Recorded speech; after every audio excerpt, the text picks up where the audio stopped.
The stars looked different from the bridge of the UES Harmony. Commander Kim Woojin stood at the main window, watching the vast emptiness of space stretch before them. His ship had traveled further from Earth than any human vessel before. Today would change everything for humanity. "Commander, we have movement on long-range sensors," called Lieutenant Park from her station. Her voice carried a mix of excitement and worry that everyone on the bridge could hear. Kim turned from the window and walked to the central command chair. The Harmony was humanity's most advanced ship, built specifically for this moment. For 3 years, Earth scientists had detected strange signals from deep space. The signals were clearly artificial, clearly intelligent, and clearly not human. "Show me what you have," Kim said, settling into his chair. The main screen flickered to life, showing a three-dimensional map of the local star system. Red dots appeared on the edge of the display, moving in perfect formation toward their position. There were dozens of them, each one larger than the Harmony. "Sir, those ships are huge," Lieutenant Park said, her fingers dancing over her controls. "The smallest one is 3 times our size. The largest is like a small city." Dr. Park Min-ho stepped forward from his position near the science stations. As Earth's chief expert on alien life, he had dreamed of this moment his entire career. Now that it was happening, he felt more fear than excitement. "Commander, I recommend we maintain our current position and wait for them to make contact," he said. "We don't want to appear threatening." Captain Lee Seo-jin nodded in agreement. She had been chosen to lead the diplomatic team because of her calm nature and ability to think clearly under pressure. "The first few minutes will set the tone for everything that follows. We need to be careful." The alien ships moved closer, their formation never breaking. As they approached, the Harmony's sensors began picking up more details. The ships were beautiful in their own way, with smooth curves and strange materials that seemed to shift color in the starlight. They looked nothing like human vessels, which were built for function over form. "Commander, we're receiving a transmission," called the communications officer. "It's coming from the largest ship." "Put it through to the main screen," Kim ordered. The screen changed, showing the interior of an alien bridge. The being that appeared was tall and thin, with pale skin that seemed almost translucent. Its eyes were large and dark, set in a face that was longer than any human face. When it spoke, the words came through clearly thanks to the translation software Earth scientists had developed.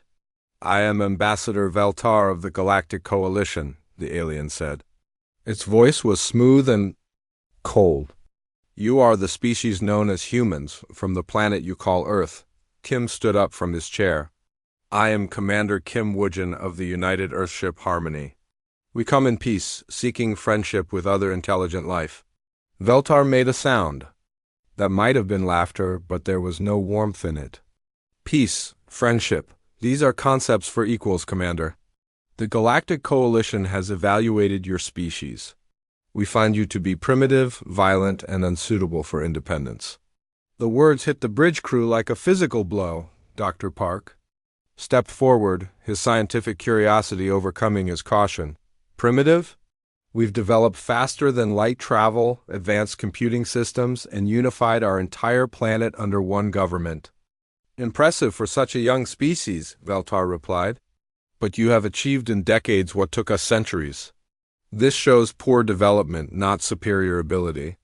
You rush toward technology without wisdom, toward power without understanding." "Captain." Lee moved to stand beside Kim. "What exactly are you saying, Ambassador?" "I am offering you the same choice we have offered 47 other species," Veltar said. "Submit to Coalition authority. Accept our guidance and protection. In return, you will be allowed to exist." The silence on the bridge was complete. Every human present understood what they were hearing. This was not first contact between equals. This was a demand for surrender. "And if we refuse?" Kim asked, though he suspected he already knew the answer. Veltar gestured toward something off-screen.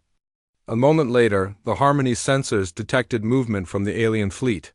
One of the smaller ships broke formation and moved toward a large asteroid nearby. Without any visible weapons fire or energy discharge, the asteroid simply disappeared. One moment it was there, solid rock that had existed for millions of years. The next moment it was nothing but dust and debris. That demonstration required less than 1% of one ship's power, Veltar said calmly.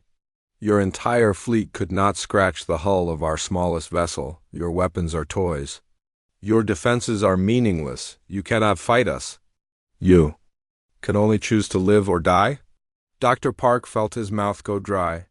The casual way the alien had destroyed something so massive was terrifying. But more than that, it was the complete confidence in Veltar's voice. This being truly believed that resistance was impossible. You've done this before, Captain Lee said. To other species? 47 times, Veltar confirmed.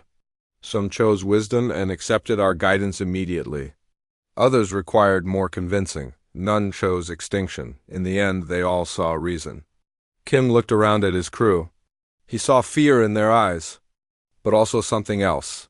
Anger, determination, the same look he had seen in human eyes throughout history when faced with impossible odds. We need time to consider your offer, he said finally.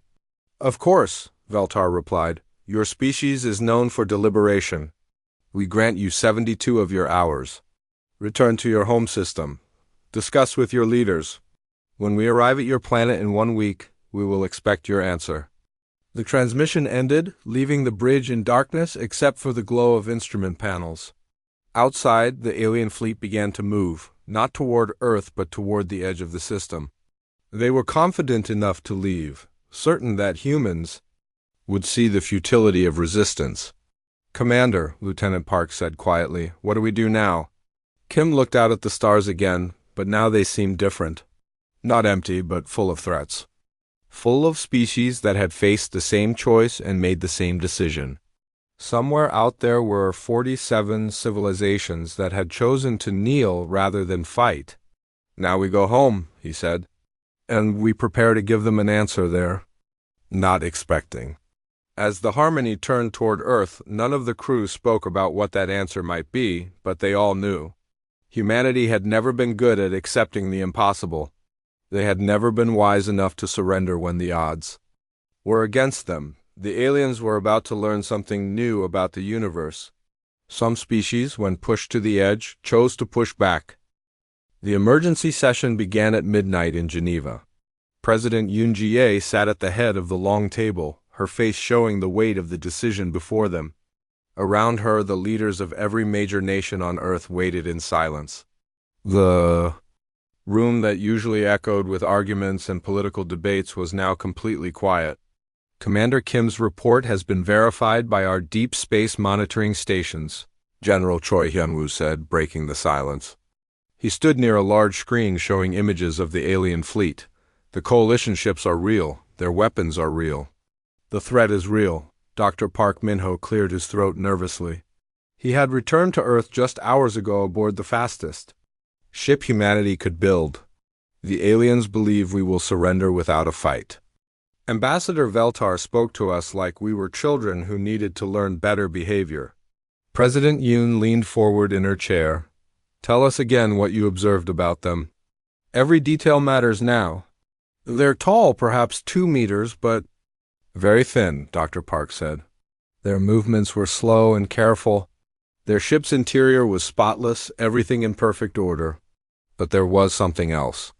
When Commander Kim raised his voice slightly during our conversation, I saw Veltar step backward.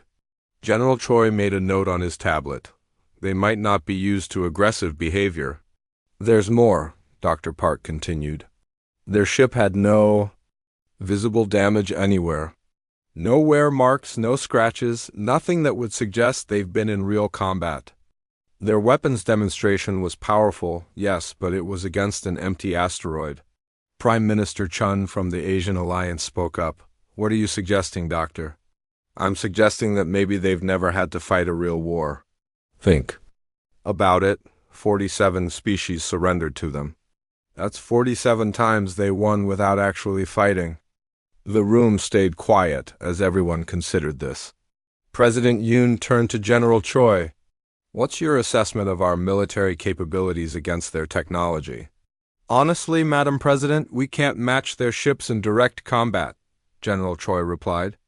But wars aren't always won by the side with better weapons. They're won by the side that wants victory more. Engineer Nam Soo-jin entered the room, carrying a metal briefcase. She had been working without sleep for the past day, analyzing every piece of data the Harmony had collected. I have something important to show you all. She opened the briefcase and took out a small device. This fell from their ship during the meeting. Probably by accident, it's some kind of personal communicator. Nam placed the device on the table. It was beautiful, made from materials that seemed to glow with their own light. But when she picked it up carelessly, a crack appeared along one side. It broke, she said simply. I barely touched it and it broke. Their technology is advanced, but it's not built for rough handling. Look at this. She showed them microscopic images on her tablet. The internal components are incredibly delicate. Much more fragile than anything we build. I think their entire civilization is built around avoiding damage, not surviving it. General Choi studied the broken device. Our equipment is designed to work after being dropped, shot, frozen, and set on fire. We build things expecting them to break. Exactly, Nam said. And that tells us something about how they think. They avoid problems instead of solving them through them. President Yoon stood up and walked to the window. Outside, she could see the lights of the city, millions of people going about their lives without knowing that everything might change. In a few days, General Choi, what do our war games tell us about fighting a superior enemy? Every simulation we've run shows the same thing, he replied. We lose in direct confrontation. But humans have won wars against superior enemies before. We use tactics they don't expect. We fight longer than they think is reasonable. We take losses that would break other armies. Dr. Song Hyuna, Earth's expert on alien psychology, had been studying the video of their meeting with Veltar. I've been analyzing their behavior patterns, she said. When they talk about the 47 species that surrendered, they show no understanding of why anyone would choose differently. What does that mean? President Yoon asked. It means they can't imagine a species that would rather die than submit. They literally cannot understand that concept. To them, survival is the highest goal. They think everyone feels the same way. The implications hit everyone at the same time. The aliens had conquered 47 civilizations not through superior strategy, but because those civilizations shared their basic values: survival above all else, peace at any cost, live to fight another day. But humans don't think that way, General Choi said quietly. We have always had people willing to die for principles, for family, for freedom. The aliens don't know that. Dr. Song continued. They're expecting us to behave like every other species they've met. When we don't, they won't know how to respond. President Yoon returned to her chair. Around the table, she saw the faces of leaders who understood what was being discussed. They were talking about war. They were talking about sacrifice. They were talking about the possibility that humanity might have to prove its worth through blood. There's something else, Nam said. While analyzing their ship's energy signatures, I noticed something strange. Their power systems are incredibly efficient, but they run at very low output. I think they're designed for long, peaceful voyages, not sustained combat. How long could they maintain a battle? General Choi asked, based on what I observed. Maybe a few hours of full power before needing to recharge. Our ships can fight for days. The room fell silent again. Everyone was doing the same calculation in their heads. The aliens had overwhelming firepower, but only for a short time. Humans had less powerful weapons, but could use them much longer. There. Expecting a quick surrender, President Yoon said finally. They're not prepared for a long fight. Madam President, General Choi said carefully, are we really considering this? Are we really thinking about fighting them? President Yoon looked around the room one more time.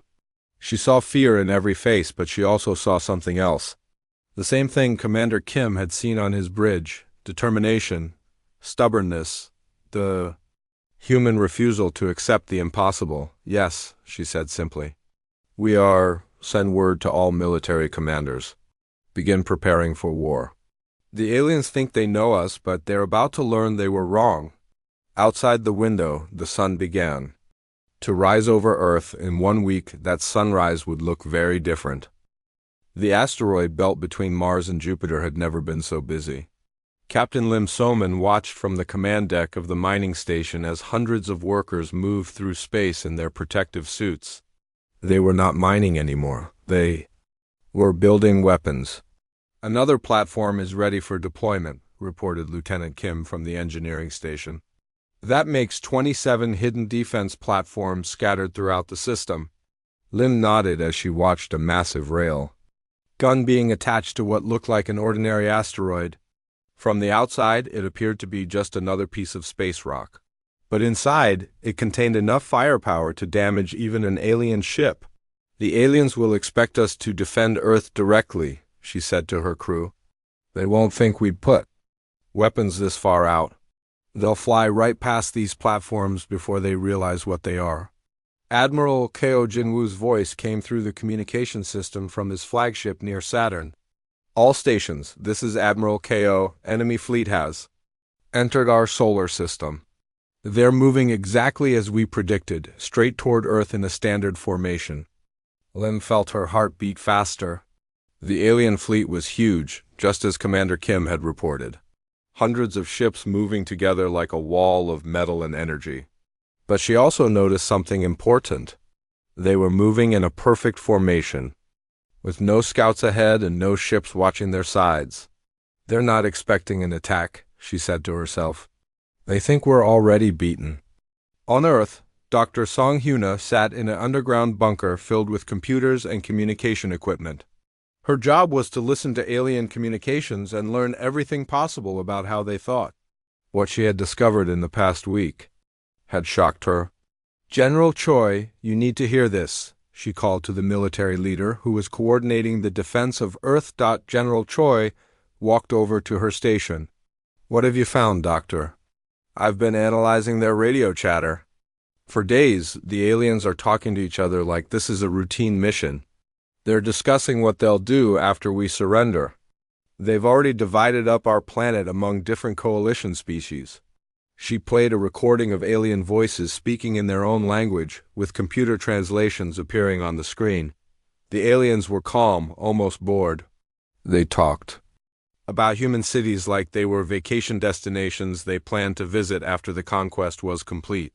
"They're not prepared for battle," Dr. Song continued. "Listen to this conversation between two ship captains." Another recording played. Two alien voices discussed the mission, and their words made General Choi's eyes widen.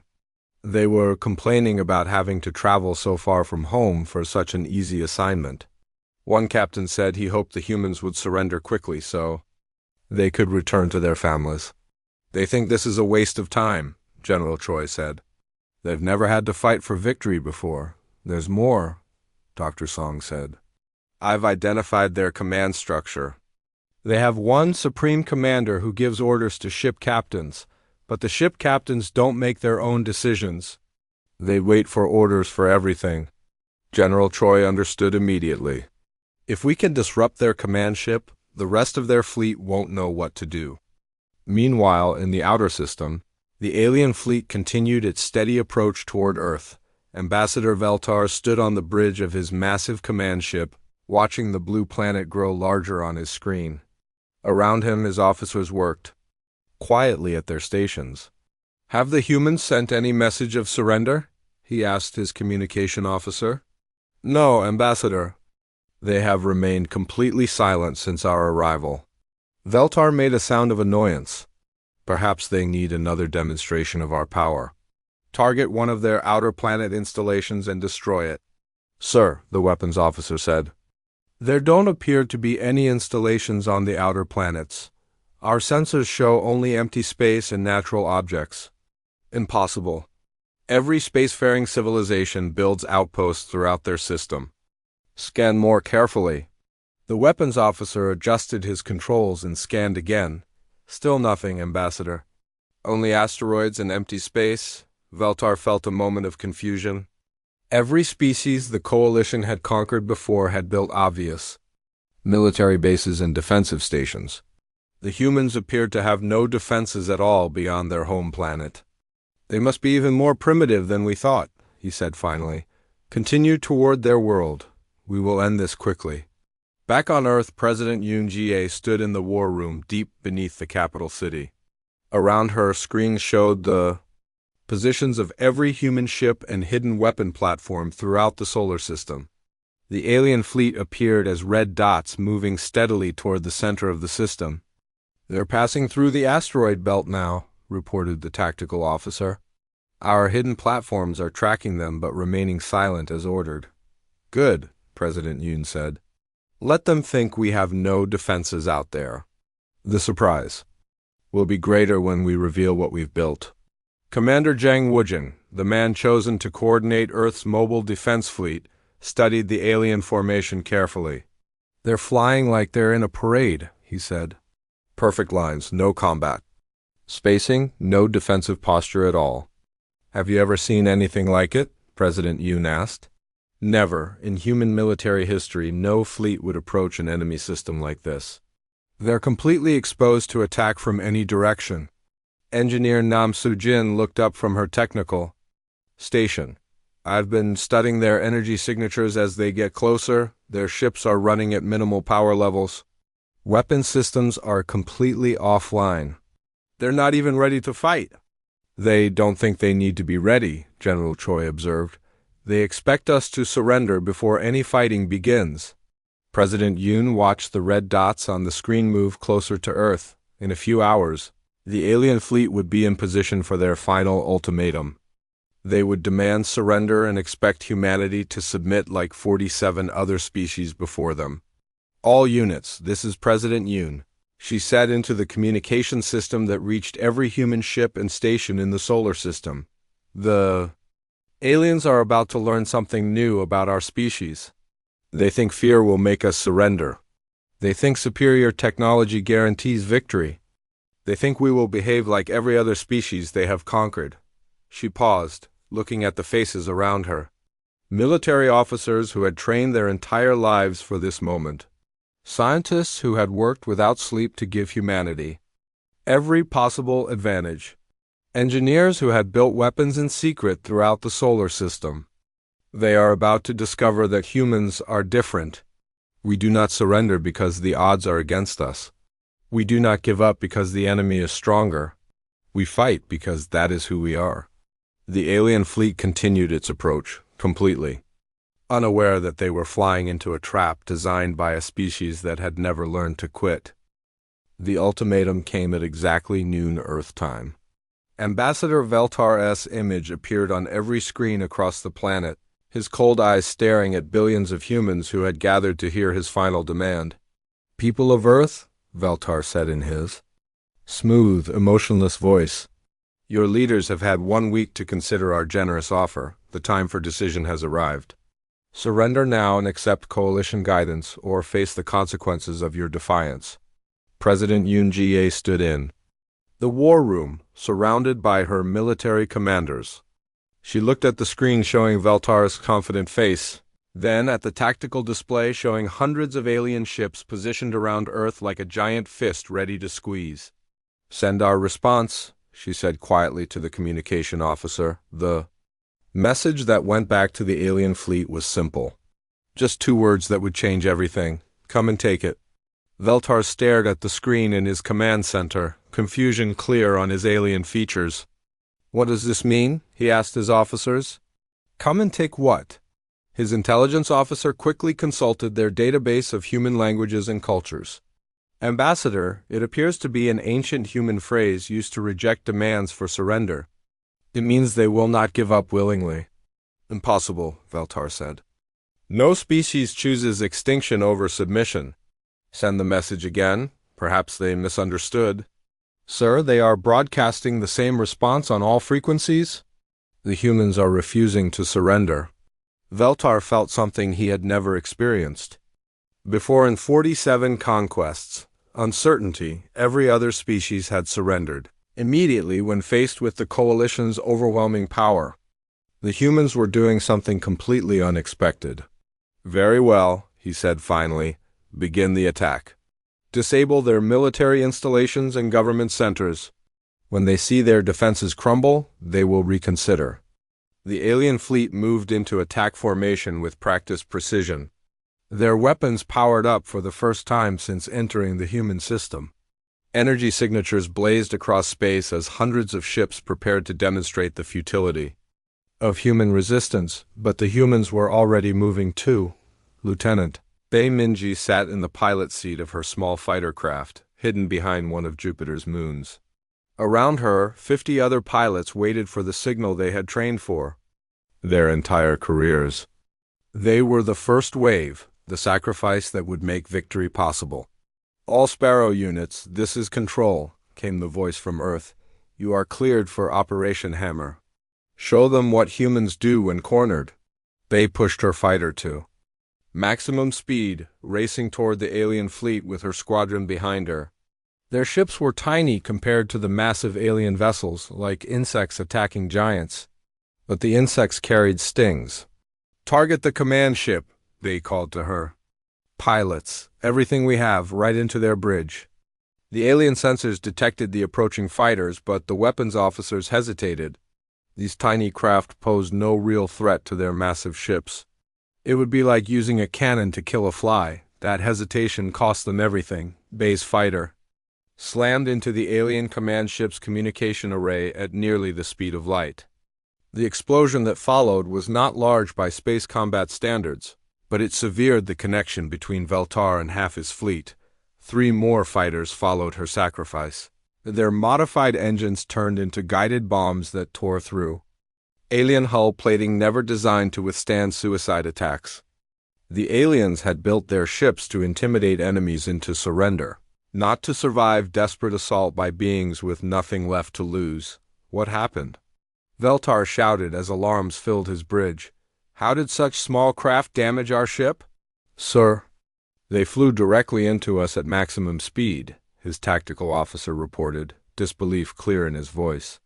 The pilots made no attempt to avoid collision. They intended to die. Veltar stared at the tactical display showing the wreckage of human fighters mixed with pieces of his own ship. "That's impossible.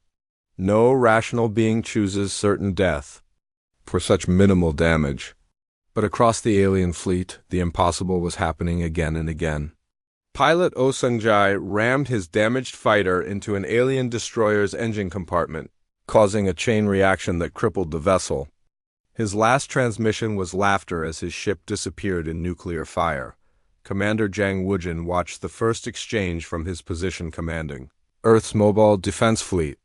The aliens were reacting exactly as human psychologists had predicted. They were confused, frightened by tactics that made no logical sense from their perspective. "All units, begin Phase 2, he ordered. "Hit them while they're trying to understand what just happened." Hidden weapons platforms throughout the asteroid belt suddenly came to life. What the aliens had assumed were natural objects revealed themselves as carefully disguised fortresses bristling with weapons. Railguns that had been built in secret fired metal slugs at incredible speeds. Each one aimed at alien ships that had no idea they were under attack. The alien formation, perfect for intimidation but useless for defense, began to collapse. Ships that had never been in real combat found themselves under assault from directions they hadn't even known to watch. "Ambassador," the alien weapons officer called out. "We're taking fire from the asteroid field. There are weapons platforms hidden throughout the system." Veltar felt something new and terrible growing in his chest. Fear, real fear. Not the calculated risks of diplomacy, but the primal terror of a predator discovering it had become prey. "Return fire," he ordered. "Destroy everything. Show these humans the price of defiance." But as the alien weapons began to respond, targeting the hidden human platforms and the remnants of the fighter squadrons, Veltar realized something that chilled him to his core. His fleet had suffered 12% casualties in the first 10 minutes of combat. According to every military doctrine the coalition had ever developed, they should retreat and regroup, but the humans were just getting started. More fighters launched from hidden bases on asteroids and moons. More weapons platforms revealed themselves throughout the system, and from Earth itself came a transmission that froze Valtar's blood. "This is Admiral Ko Jinwoo of the Earth Defense Fleet," the human voice said calmly. "You wanted to see human defenses. Now you're going to see what humans do to species that threaten our world." On the tactical display, new contacts appeared near the outer planets. Hundreds of human ships, smaller than the alien vessels but moving with deadly purpose. They had been waiting in the shadows, letting the aliens commit to their attack formation before revealing the true scope of human preparation. The battle for Earth's survival had begun, and the aliens were learning their first lesson about humanity. Humans didn't fight to win quickly. They fought to win completely, no matter what the cost. The coalition fleet was dying. Admiral Ko Jinwoo watched the battle unfold from the bridge of his flagship as human ships swarmed around alien vessels like angry wasps attacking bears. The aliens had superior firepower, but they were fighting a type of war they had never seen before. "Sir, alien casualty reports are coming in," Lieutenant Park announced from her station. 18% of their fleet is destroyed or disabled." Ko nodded grimly. 18%. According to Captured Alien Communications, that number was significant. Dr. Song Hyuna had been right about alien psychology. They were not built for sustained combat. "All ships, continue the assault," Ko ordered. "Don't give them time to think or regroup." On the alien command ship, Ambassador Valtar stood in the middle of chaos. His bridge crew was panicking something he had never seen before in his long career. Alarms screamed throughout the ship as damage reports flooded in from across the fleet. "Sir, the second battle group is requesting permission to withdraw," his communication officer reported, fear clear in his voice. "They've lost 6 ships, and 3 more are heavily damaged." "Withdraw?" Valtar repeated the word like it was foreign. To him, in 47 conquests, coalition forces had never retreated. "That is not acceptable. Order them to maintain formation and continue the attack." "Sir," his tactical officer said carefully, "perhaps we should consider falling back to regroup. These humans fight differently than any species we've encountered before."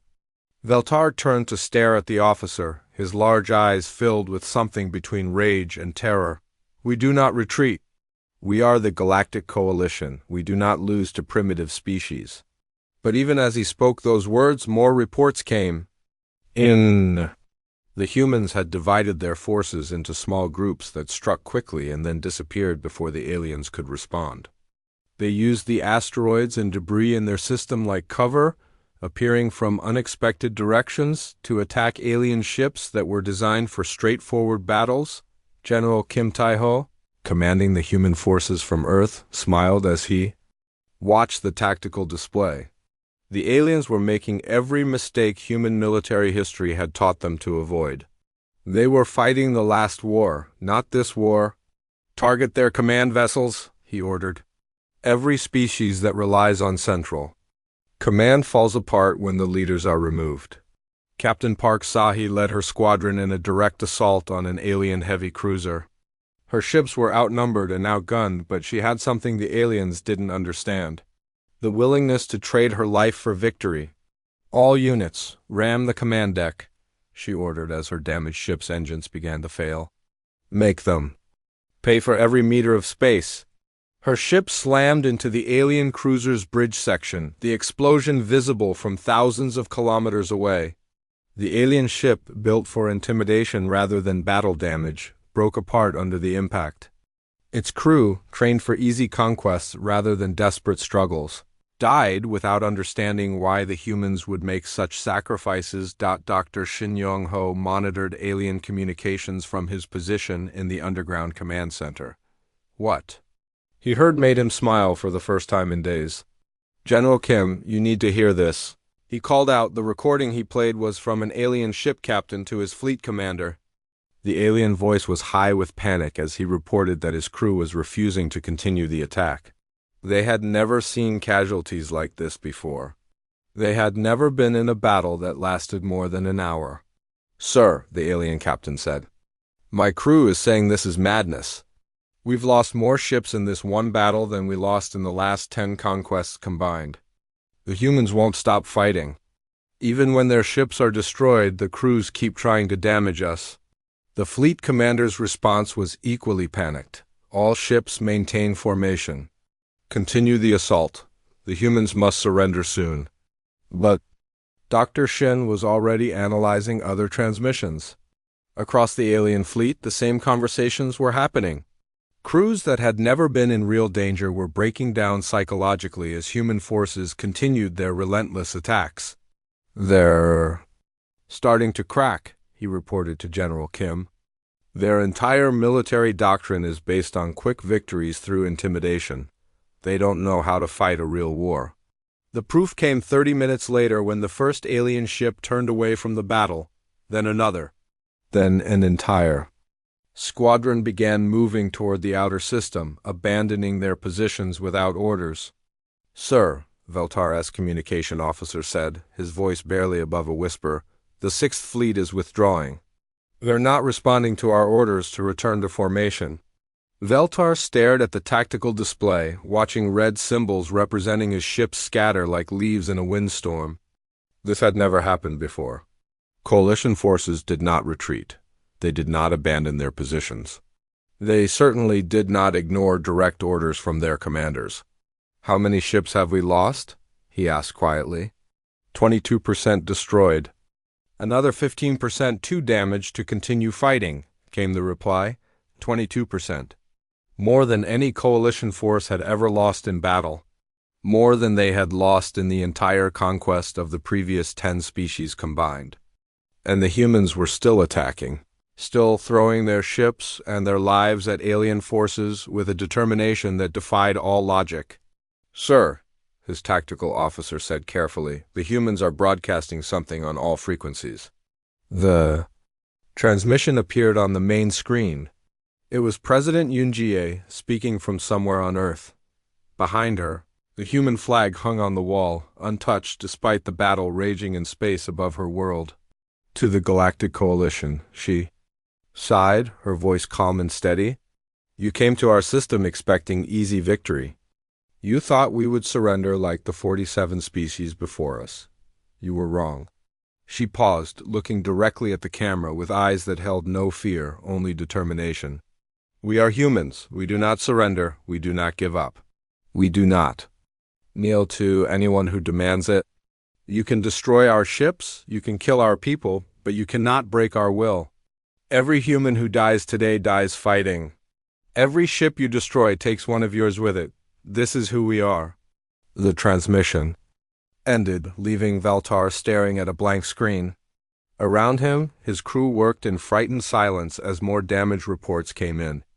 Outside, human ships continued their attacks with a ferocity that grew stronger, not weaker, as the battle continued. For the first time in his life, Ambassador Veltar began to understand that the coalition might not win this battle. The humans had shattered every assumption about how civilized species behaved in the face of overwhelming odds.